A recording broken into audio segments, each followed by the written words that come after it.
কেউ যদি ভালো কাজ করে, চাই হিন্দু হোক, চাই মুসলমান, চাই বুদ্ধ, চাই খ্রিস্টান, যেই হোক না কেন, ভালো কাজের প্রশংসা করতেই লাগে।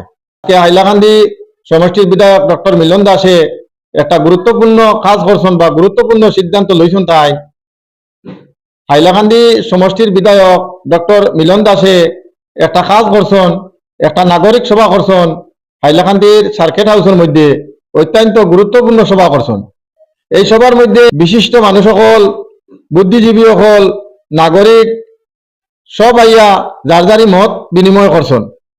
এই মত বিনিময়ের সময়ে বিশেষ করিয়া 56টা সমস্যারে চিহ্নিত করা হয়েছে। গুরুত্বপূর্ণ সমস্যা এইগুলি খাস সমাধান করা লাগিয়া ডক্টর মিলন দাসে তাইন কইছেন যে আমি 3 মাসের ভিতরে চেষ্টা করবো এই কাজগুলি সমাধান করা লাগিয়া।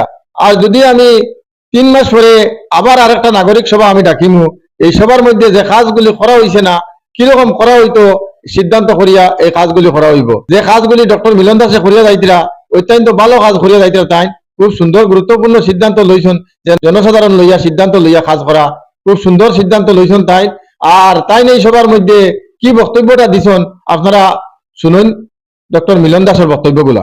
নির্বাচনের পূর্বেই আমার এরকম প্ল্যানিং ছিল যে নাগরিকদের সমস্যা শোনার জন্য নাগরিক সভা করা, এবং এটা ডেফিনিট ইন্টারভিউলে এই নাগরিক সভাটা যাতে হয়, এটা আমার চেষ্টা ছিল।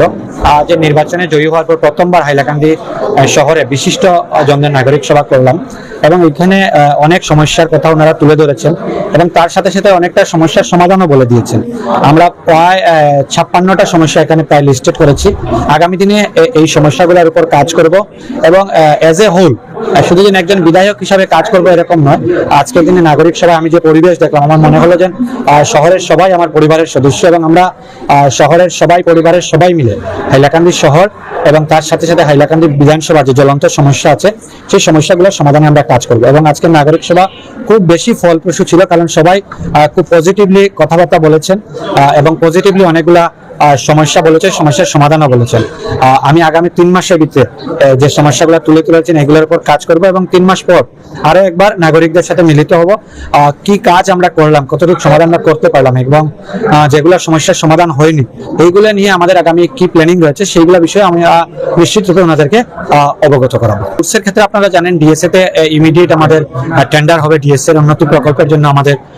তারপর ডিএসএ এর মাধ্যমে আমাদের এখানে ইন্টিগ্রেটেড ইনডোর হবে। একটা ইনডোর স্টেডিয়ামের জন্য অলরেডি আমরা একটা